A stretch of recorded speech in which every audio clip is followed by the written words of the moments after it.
انا عايزه بصلايه صغيره او وسط. البصل انا عايزه البصل يكون مكعبات، مش عايزاه يكون مكعبات كبيره ولا مكعبات صغيره، يعني انا مش عايزاه مفروم في الكبه، انا عايزاه مكعبات احس بطعمه. كان في مره واحده ست لسه والده، فصاحبتها راحت تزور، فبتقول لها هو جوزك جابلك ايه هديه الولاده يعني؟ قامت قايله لها ما جابليش حاجه. قامت قايله لها ازاي يعني ما جابلكيش حاجه؟ قامت قايله لها والله ما جابليش حاجه، ما جابليش اي حاجه. قامت قايله لها لا ده انا جوزي جاب لي كذا والمفروض ان هو يجيب لك هديه ولا والكلام ده. طبعا شحنت الست على جوزها. فالست بقى اول لما جوزها جه البصل، فالست اول لما جوزها جه قامت متخانقه معاه ودبه معاه خناقه كبيره، فهو طبعا مسكتش فاتخانق معاها وزعقوا والخناقه كبرت، فالراجل قام مطلقها في وسط الخناقه، قام قايل لها انت طالقه.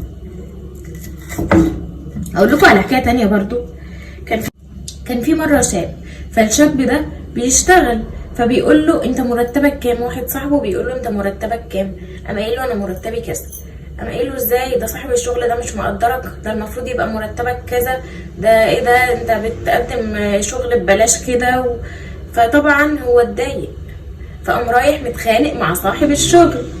فلما اتخانق مع صاحب الشغل فهو شد مع صاحب الشغل، فصاحب الشغل شد معاه، فطبعا انتهت بان هو رفضه من الشغل. فده معناه حاجه واحده بس، ان احنا ما نرميش ودنا للناس. محدش عارف داخليات امورنا ايه، محدش عارف الواحد عايش ازاي، محدش عارف الحلو بتاعك ايه ولا الوحش بتاعك ايه. ممكن يكون انت عندك حاجات حلوه مش موجوده عند حد تاني، فما نبصش في طبق غيرنا ده اولا، وما نتدخلش في امور حد ده ثانيا، وما نسمعش كلام حد غير القريبين مننا بس اللي هم خايفين على مصلحتنا فعلا. خلصنا البصل.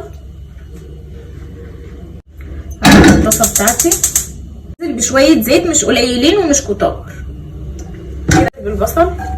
انا مش عايزه بصل كتير علشان كميه الفراخ اللي انا هحطها قليله. مش متخيلين احنا هنعمل الاكله دي بنص صدر فرخه بس. هتجيب الصدر اقسمه نصين والنص التاني هقطعه مكعبات او شرايح وهعمله بيه، وهتكفي العيله كلها كمان. خلاص البصل بتاعي دبل. هنزل بقى بالفراخ، هنزل بقى بالبهارات. البهارات بتاعتي نص معلقه صغيره بهار مشويات، نص معلقه صغيره بهار فراخ، رشه فلفل اسود، رشه توم بودره، نص معلقه صغيره بابريكا.